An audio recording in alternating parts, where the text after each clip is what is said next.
नमस्कार। आज की अंतर्जालीय कक्षा में आप सभी का हार्दिक स्वागत है।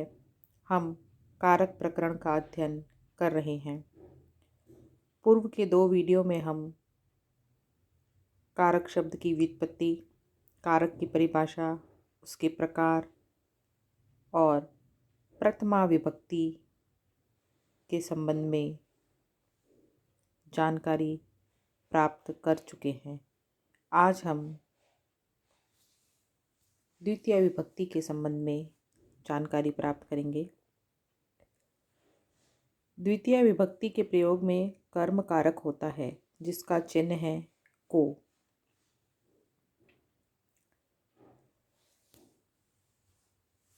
इसी क्रम में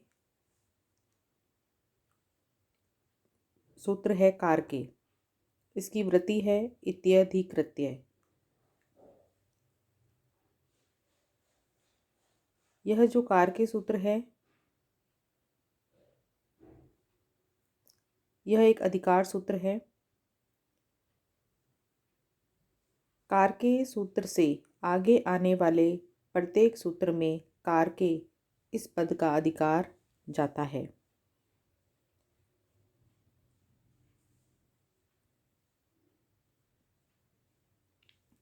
कर्म संज्ञा, करण संज्ञा, संप्रदान संज्ञा, अपादान संज्ञा और अधिकरण संज्ञा करने वाले सूत्रों में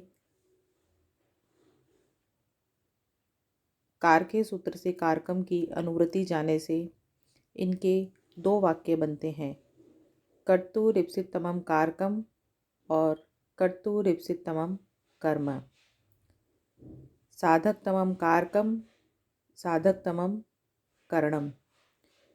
ध्रुवमपाय कारकम, ध्रुवमपाय अपादानम। जब हम इन दोनों वाक्यों का परस्पर अन्वय करते हैं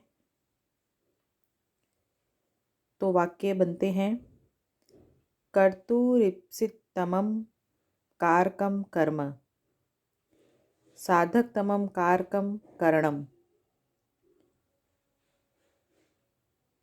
ध्रुवमपाये कारकम अपादानम। इस प्रकार से इनका अन्वय किया जाता है।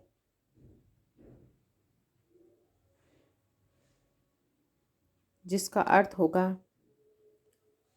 इप्सितमम, साधकतमम और ध्रुव इत्यादि कारक संज्ञक होते हुए कर्म संज्ञक होते हैं, करण संज्ञक होते हैं या फिर अपादान संज्ञक होते हैं।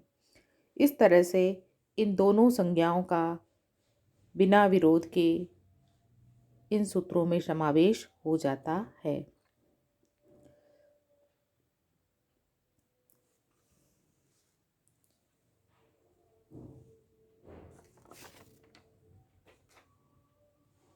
दूसरा सूत्र है कर्तुरीप्सितमं कर्म। यह कर्म संज्ञा करने का सूत्र है। इसकी वृत्ति है कर्तुः क्रियया आप्तुम इष्टतमं कारकम कर्म संज्ञम स्यात्। अर्थात कर्ता को अपनी क्रिया के द्वारा जो इप्सितमम होता है उसकी कर्म संज्ञा होती है। इप्सितमम का तात्पर्य यहाँ पर है कर्ता अपनी क्रिया के द्वारा जिसको सबसे अधिक चाहता है उस कारक की कर्म संज्ञा होती है। कर्मणि द्वितीया, अनुक्ते कर्मणि द्वितीया स्यात्। जिसकी कर्म संज्ञा की जाती है उस अनुक्त कर्म में द्वितीय विभक्ति का प्रयोग किया जाता है। कर्म 2 प्रकार के होते हैं, उक्त कर्म और अनुक्त कर्म।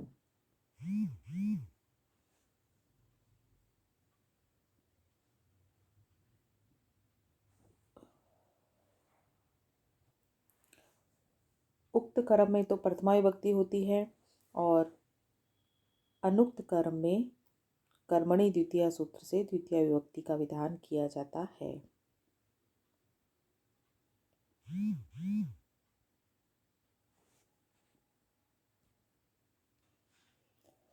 जैसे हरिम भजती, यहाँ पर हरिम भजती में हरिम अनुक्त कर्म है, इसलिए इसमें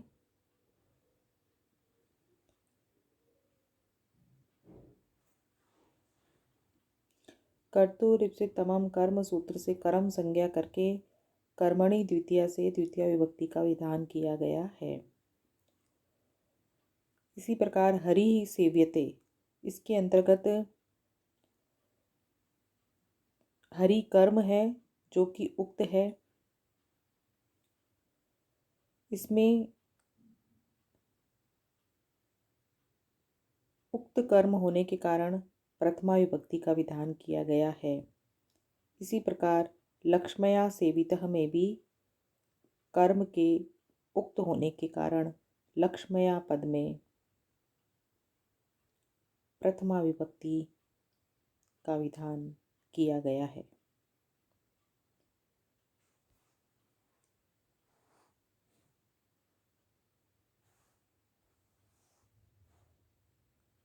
कर्तुरिप्सितमं कर्म सूत्र में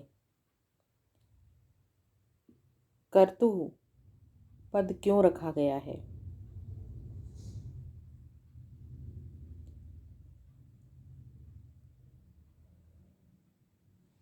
तो इसके संबंध में कहा गया है कि यदि सूत्र में कर्तु पद नहीं रखा जाता तो इप्सितमम कर्म यह सूत्र होता।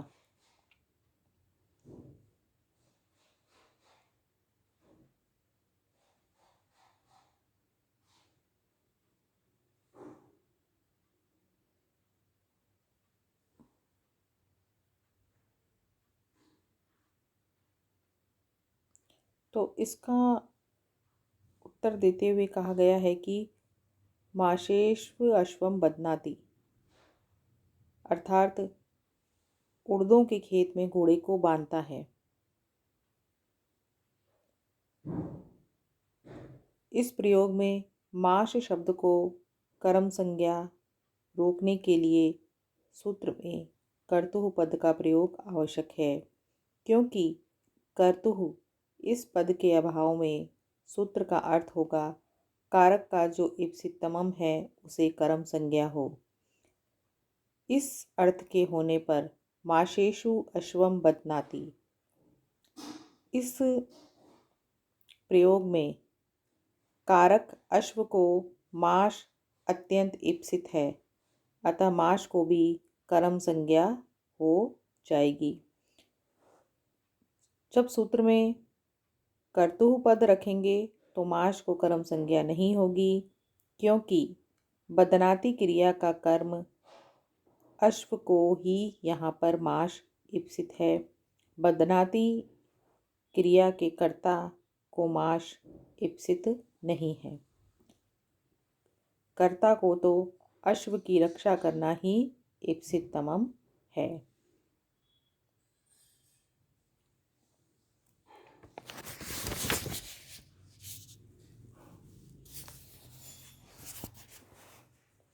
इप्सितमम पद में तमप प्रत्यय लगाने की क्या आवश्यकता है? तो इस प्रश्न का उत्तर देते हुए कहा गया है कि पयसा ओदनम भुक्ते, इस वाक्य के अंतर्गत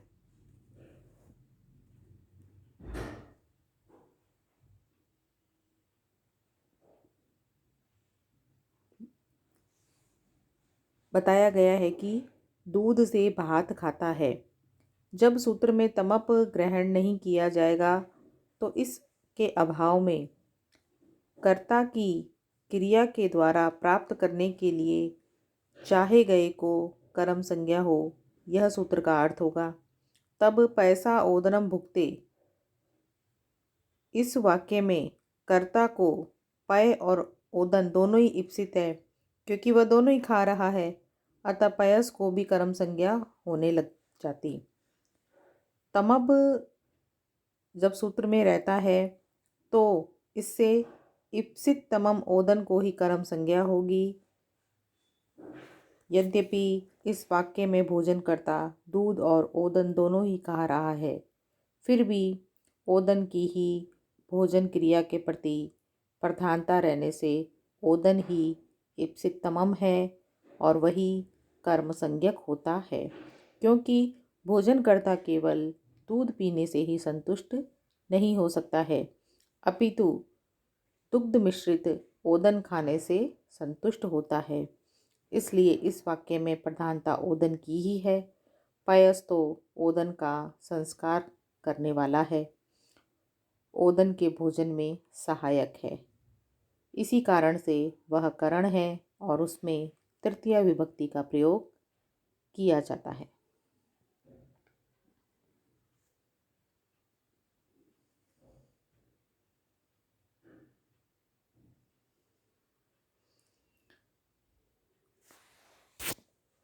इस प्रकार इप्सित पयस को कर्म संज्ञा के वारण के लिए सूत्र में तमप का ग्रहण किया गया है, अन्यथा पयस को भी कर्म संज्ञा हो जाने से वहाँ पर तृतीया न होकर के द्वितीया विभक्ति हो जाती।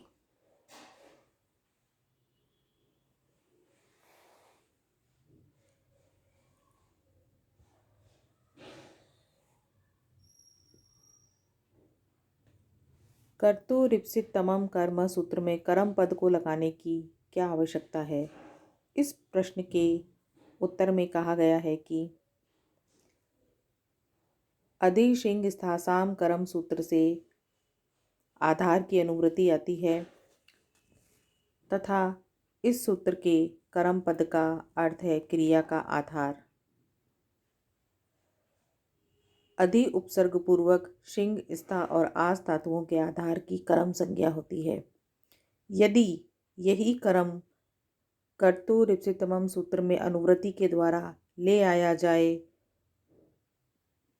और स्वतंत्र रूप से कर्म शब्द का पाठ न किया जाए, तब कर्म के साथ आधार पद की भी अनुवृत्ति होने से कर्तुरिप्सितमम का अर्थ होगा कर्ता का इप्सितमम आधार कर्म है। और इस अर्थ को मानने पर गेहम प्रविशति ऐसे वाक्यों में ही कर्म संज्ञा होती। पैसा ओदनम भुक्ते ऐसे वाक्यों में ओदन की कर्म संज्ञा नहीं होती, क्योंकि गेहम प्रविशति घर में प्रवेश करता है। इस वाक्य में गेहम कर्ता की क्रिया का आधार है, परंतु पैसा ओदनम भुक्ते इसमें ओदनम पद भोजन क्रिया का आधार नहीं है। अतः आधार अर्थ की निवृत्ति के लिए कर्तुरिप्सितमम कर्म सूत्र में स्वतंत्र रूप से कर्म पद लिखा गया है। इस प्रकार कर्म पद के पुनर्ग्रहण से आधार पद की अनुवृत्ति इस सूत्र में नहीं आती है।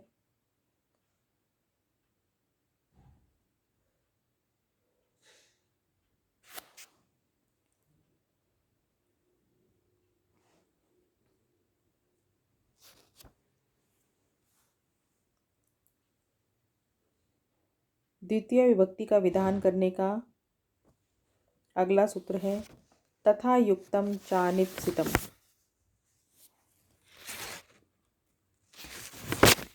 इस सूत्र में कहा गया है कि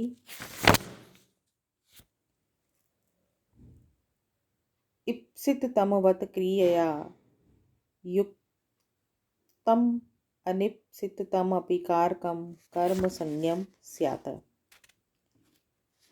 यथा ग्रामं गच्छन् तृणं स्पर्शति ओदनं भुञ्जानो विषं भुक्ते।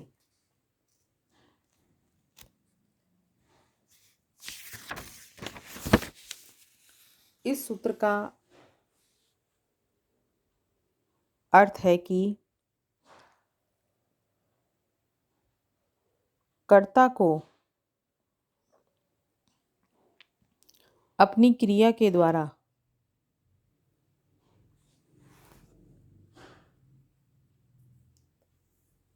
जो इप्सितमम पदार्थ है उसके समान ही जो इप्सित नहीं है, अनिप्सित है, वह भी कारक संज्ञक होता हुआ कर्म संज्ञक होता है। जैसे ग्रामम गच्छन् तृणम स्पर्शति, गांव को जाता हुआ तृण को छूता है। यहाँ कर्ता को अपनी गमन क्रिया के द्वारा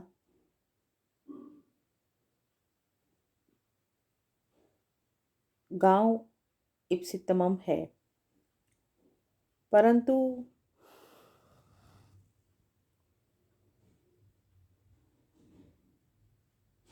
अनायास ही तृण के स्पर्श की भी क्रिया हो जाती है। तृण का स्पर्श करना कर्ता को इप्सितमम नहीं है, अपितु कर्ता उदासीन भाव से तृण का स्पर्श करता है। तो भी तथा युक्तम चानिप्सितम सूत्र से तृण को भी कर्म संज्ञा होकर के और कर्मणि द्वितीय सूत्र से तृण में भी द्वितीय विभक्ति का विधान किया गया है। इस प्रकार ग्रामम गच्छन् तृणम स्पर्शति सूत्र में ग्रामम पद में कर्तुरिप्सितमम कर्म सूत्र से कर्म संज्ञा करके कर्मणि द्वितीय से द्वितीय विभक्ति का विधान किया गया है और तृणम पद में तथा युक्तम चानिप्सितम सूत्र से कर्म संज्ञा करके कर्मणि द्वितीय से द्वितीय विभक्ति का विधान किया गया है।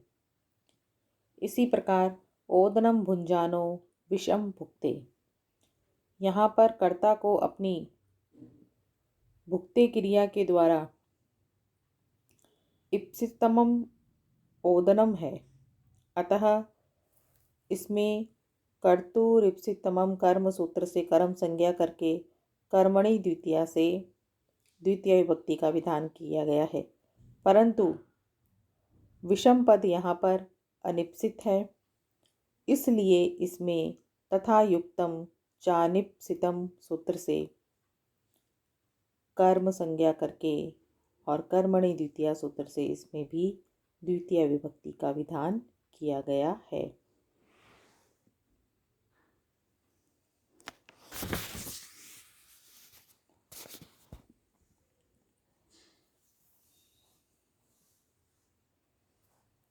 इस प्रकार साथियों, आज हमने द्वितीय विभक्ति के संबंध में 3 सूत्रों के संबंध में जानकारी प्राप्त करी। कर्तुरिप्सितमम कर्म, कर्मणि द्वितीया और तथा युक्तम चानिप्सितम। अगले वीडियो में हम द्विकर्मक धातुओं में कर्म संज्ञा के सूत्र के संबंध में विस्तृत जानकारी प्राप्त करेंगे। द्वितीय विभक्ति के आज जो सूत्र हमने पढ़े हैं, इस संबंध में आपको कोई प्रश्न करना हो तो आप मुझसे व्हाट्सएप पर चैट करके कर सकते हैं। धन्यवाद।